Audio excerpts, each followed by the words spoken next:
তার রাজ্যের পর্যটনের প্রচারে বলিউডের ভাইজান সলমান খানকে ব্র্যান্ড অ্যাম্বাসেডর হিসেবে প্রথম পছন্দ জম্মু কাশ্মীরের মুখ্যমন্ত্রী মেহবুবা মুফতির। মুম্বাই একটি অনুষ্ঠানে যোগ দিতে এসে কথা জানিয়েছেন তিনি। এমনকি সমস্ত মুম্বাইবাসীকে জম্মু কাশ্মীরে ভ্রমণের আর্জিও জানিয়েছেন। তখনই তাকে প্রশ্ন করা হয়েছিল যে কোন বলিউডীয় অভিনেতাকে জম্মু কাশ্মীরের ব্র্যান্ড অ্যাম্বাসেডর হিসেবে চান তিনি। এক বাক্যে মুখ্যমন্ত্রীর উত্তর সলমান খান। বসন্তে জম্মু কাশ্মীরে পর্যটকদের আকর্ষণ করতে একটি টিউলিপ ফেস্টিভ্যালও আয়োজন করতে চলেছেন মুখ্যমন্ত্রী মেহবুবা মুফতি। মহারাষ্ট্রে পদ্মাবতী ছবির শুটিং সেট জ্বালিয়ে নষ্ট করে দেওয়ার দায় নিল রাষ্ট্রীয় কর্ণী সেনা। পাশাপাশি তারা এও জানিয়ে দিয়েছে এই ছবির শুটিং দেশের কোথাও হতে দেবে না তারা। রাষ্ট্রীয় কর্ণী সেনার সদস্যরা ছবি নির্মাতা নির্দেশক সঞ্জয় লীলা বনসালীকে এ বিষয়ে হুমকিও দেয়। কর্ণী সেনার প্রধান সুখদেব সিং গোগামেরি বলেন, সমগ্র দেশে কর্ণী সেনার সদস্য তৈরি, যারা এই ছবি শুটিং কোনো মতেই হতে দেবে না কোথাও। প্রয়াত বিশ্বসুন্দরী ঐশ্বরিয়া রায়ের বাবা ক্যান্সারে আক্রান্ত ছিলেন। মুম্বাইয়ের লীলাবতী হাসপাতালে শেষ নিঃশ্বাস ত্যাগ করেন তিনি। ঐশ্বরিয়া রায় বচ্চনের মুখপাত্র জানিয়েছেন, কৃষ্ণরাজ রায় প্রায় 2 সপ্তাহ ধরে হাসপাতালে ভর্তি ছিলেন। ঐশ্বরিয়া প্রতিদিন তার বাবাকে দেখতে আসতেন হাসপাতালে।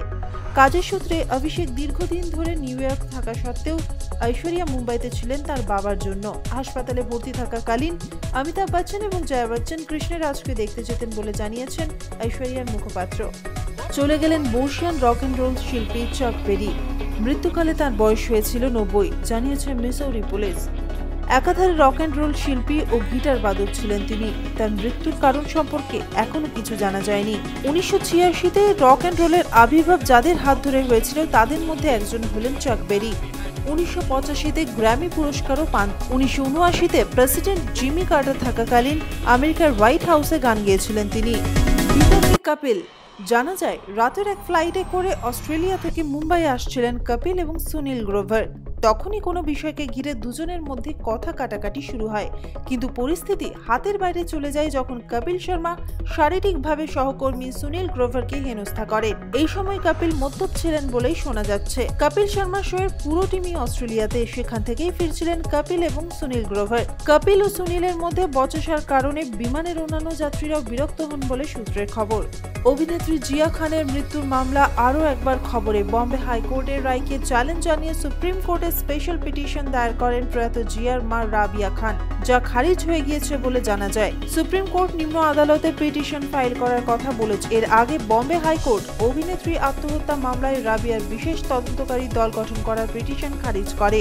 কবিতা থেকে ঘৃণা ছড়াচ্ছেন কবি, আঘাত করছেন ধর্মীয় আবেগকে, এই অভিযোগে শ্রীজাতের বিরুদ্ধে এফআইআর দায়ের হয়।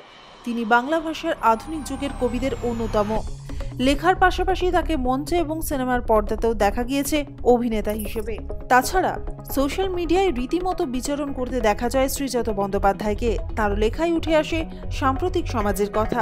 সেই রকমই কোনো লেখা বাড়াবাড়ি মনে করে তার বিরুদ্ধে পুলিশের কাছে নালিশ জানানো হয়েছে। রাজ্য পুলিশের সাইবার ক্রাইম বিভাগে অভিযোগ করেছেন অর্ণব সরকার নামে এক ব্যক্তি। ওই ব্যক্তি নাকি আবার হিন্দু সংহতি নামক একটি অরাজনৈতিক সংগঠনের সদস্য। এফআইআর দায়ের করার পেছনে মূল কারণ ফেসবুকে গত 19শে মার্চ শ্রীজাতর পোস্ট করা অভিশাপ কবিতাটি।